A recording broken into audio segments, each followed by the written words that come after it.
अस्सलाम वालेकुम, welcome to my channel kitchen tips videos. और आज की अफ्तार रेसिपी में हम बनाएंगे यहाँ पे पकोड़े आलू के। बहुत यमी और मज़ेदार बनेंगे और इनको बनाना बहुत ही सिंपल है, जिसके लिए यहाँ पे सबसे पहले हमने यहाँ पे यूज़ किए हैं जो इंग्रेडिएंट्स वो ये हैं। 2 मीडियम साइज़ के हमने आलू लिए थे और उनको स्लाइस फॉर्म में हमने काट लिया था पतला पतला करके। इसके अलावा यहाँ पे हमने 2 टेबलस्पून राइस फ्लोर यूज़ किया है। ये बिल्कुल होममेड है। हमने 2-3 टेबलस्पून हमने राइस लिए थे, बासमती राइस लिए थे और उनको हमने ग्राइंड कर लिया था। उनको ग्राइंड करने के बाद जो पाउडर हमें मिला था वो है हमारा ये राइस फ्लोर। आप बाहर से भी इसको ले सकते हैं।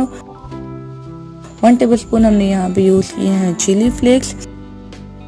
1 टीस्पून हमने यहाँ पे लिया है जीरा लिया है। 1.5 टीस्पून हमने लिया यहाँ पे यूज़ किया है सॉल्ट। 1/2 टीस्पून हमने लिया है अजवाइन का और चुटकी भर हमने लिया है यहाँ पे सोडा।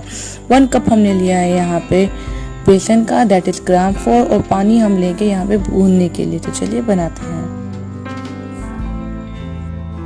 अगर आपने अभी तक हमारा चैनल सब्सक्राइब नहीं किया तो इस रेड निशान पे क्लिक करके हमारे चैनल को सब्सक्राइब कीजिए और इस घंटी के निशान को दबाना ना भूलिए। इससे हमारी हर न्यू रेसिपी आप तक आएगी। एक बाउल लेंगे और बाउल में हम डाल दिए सीवर।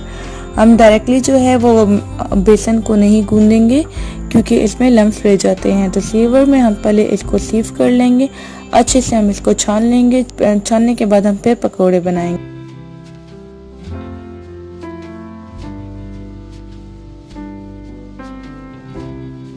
तो यहाँ पे हम इसको छान लिया। अब ऐड करेंगे चिली फ्लेक्स। इसके बाद हम यहाँ पे ऐड करेंगे सोडा। इसके बाद ऐड करेंगे अजवाइन। अजवाइन ऐड करने के बाद यहाँ पे होममेड राइस फ्लोर ऐड करेंगे। राइस फ्लोर ऐड करने के बाद यहाँ पे ऐड कर लेंगे सॉल्ट। सॉल्ट ऐड करने के बाद यहाँ पे हम एट द लास्ट ऐड करेंगे जीरा। जीरा ऐड करने के बाद इनको अच्छे से हाथ से मिक्स कर लेंगे।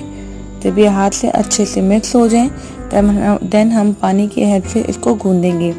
तो यहाँ पे हमने इसको अच्छे से मिक्स कर लिया है। अब थोड़ा थोड़ा करके हम पानी डालेंगे और इसको हाथ की हेल्प से हम इसको मिक्स करते जाएंगे। थोड़ा थोड़ा करके आपने इसको पानी ऐड करते रहना है। तो यहाँ पे हम इसको थोड़ा थोड़ा करके पानी ऐड कर रहे हैं और हम इसको अभी गूंद लेंगे। थोड़ा सा थिक पेस्ट आपने इसको बनाना है। जब हल्का सा थिक पेस्ट बन जाए तो एक विस्कर की हेल्प से आपने इसको अच्छे से मिक्स कर लेना है सो दैट इसमें कोई भी लम्स ना रहे। तो यहाँ पे हम इसको अच्छे से मिक्स कर रहे हैं। मिक्स करने के बाद एक पैन ले लेंगे और जो ऑयल है वो हम इसमें ऐड कर लेंगे और ऑयल को हम अच्छे से गर्म होने देंगे। जब ऑयल हमारा अच्छे से गर्म हो जाए उसके बाद हम पकोड़ों को फ्राई करेंगे। तो यहाँ पे हमने ऑयल ऐड कर लिया है। अब जो आलू हमने यहाँ पे काटे थे उनको हम बेसन के मिक्सचर में ऐड कर देंगे और यहाँ पे अच्छे से आपने डीप कर देना है कि दोनों साइड पे जो बेसन है वो आलू में लग जाए और फिर आपने इनको फ्राई करना है।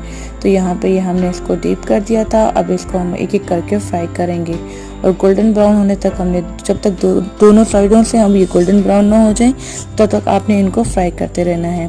तो यहाँ पे ये गोल्डन ब्राउन हो गए हैं। अब हम स्पून में इनको डाल देंगे और एक डिश में इनको फिर सर्व कर लेंगे।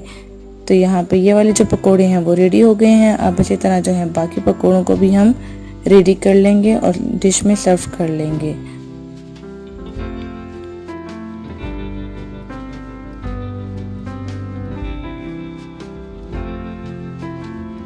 तो यहाँ पे हमने बाकी पकोड़ों को भी फ्राई कर लिया है। तो यहाँ पे रेडी हो गए हैं हमारे क्रिस्पी पकोड़े और इनको सर्व करेंगे हम हरी चटनी के साथ। तो अगर आपको मेरी वीडियो अच्छी लगी हो तो प्लीज़ मेरे चैनल को लाइक और सब्सक्राइब ज़रूर कीजिएगा। मुलाकात होगी नेक्स्ट वीडियो में। अपना ख्याल रखिएगा। अल्लाह हाफिज़।